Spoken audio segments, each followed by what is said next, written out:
Hello, how's everyone doing? Officially, Formula One is now on summer break after the last Grand Prix, which was the Hungarian Grand Prix, a weekend packed with emotion, quite the opposite of what we saw in Spa.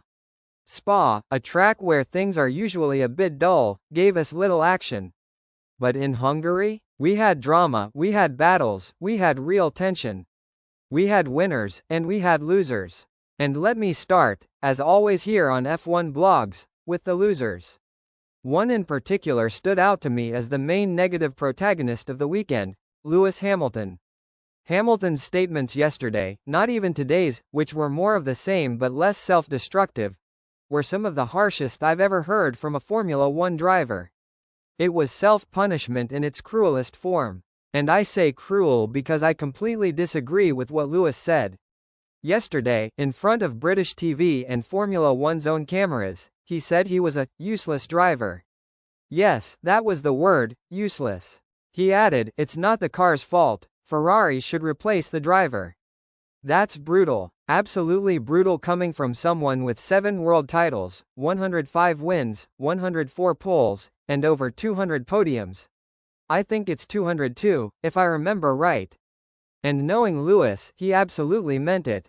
Even when journalists told him, that's not true, he insisted, yes it is. I'm useless. This is a massive problem, for Lewis and for Ferrari.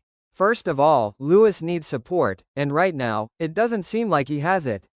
People around him need to help him out of this mental state.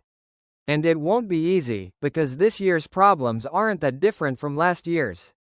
He was already struggling against George Russell. The difference is now, at Ferrari, that struggle feels even heavier. Maybe he thought leaving Mercedes and Russell behind would change things, but it didn't. At the start of the season here on F1 Blogs, I, Christian, told you, Hamilton's move to Ferrari was an incredible marketing story, big impact, lots of noise. But from a sporting point of view, I saw 3 possible outcomes. Ferrari builds a winning car, and Hamilton wins his 8th title. But only if Ferrari delivers and Hamilton outperforms Charles Leclerc. I told you then that both were unlikely. Ferrari builds a solid but not winning car, and Hamilton and Leclerc perform about the same. The current reality, a car that's average, Ferrari is fighting to be runner-up, Leclerc is doing reasonably well, and Hamilton is far behind his teammate. That's where we are, and this is a dangerous scenario, especially at a team as intense and exposed as Ferrari. I don't even want to imagine what the Italian press is saying after this weekend. We'll talk more later about Leclerc's situation, which is still a bit baffling, but Hamilton's collapse is the big story. Some people are surely thinking, if the driver himself says he's the problem, then replace him. But Hamilton is under contract for next season. Some might even be thinking, maybe Ferrari shouldn't have replaced the guy they had, Carlos Sainz, who was more or less equal to Leclerc over the years.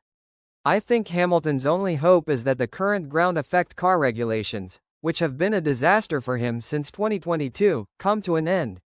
His struggles started with the 2022 rules, and these cars just don't suit him. His light at the end of the tunnel? The 2026 regulations. New rules, new cars, still ground effect, but different designs. Maybe then, starting from scratch, Hamilton can bounce back. If not, then we may see a dramatic decision. What if this winter Hamilton says, I'm done. I really am useless. I don't want to keep suffering. He could walk away and dedicate himself to fashion, film, philanthropy, and move on. That's a real possibility. The other option is that he sticks around for 2026. But Ferrari decides to move on. And if Mercedes improves, and Red Bull gets shaky, Max Verstappen might choose where he wants to go. Remember, Verstappen has said he's staying for 2026, but nothing beyond that. So things are getting very tense in the driver market. Sorry if I'm going on too much about Hamilton, but honestly, it hurts. I hate seeing great athletes tearing themselves down like this. And I don't agree with him. He was a fantastic driver, an exceptional talent, and calling himself useless just doesn't add up. He said he's going to spend the break walking Roscoe, playing Monopoly with family, and maybe crying a bit. He even said, sometimes crying and letting out a few tears is really helpful. And maybe it will be. He's got a lot of thinking to do about how to face the rest of this season and what he wants from his future.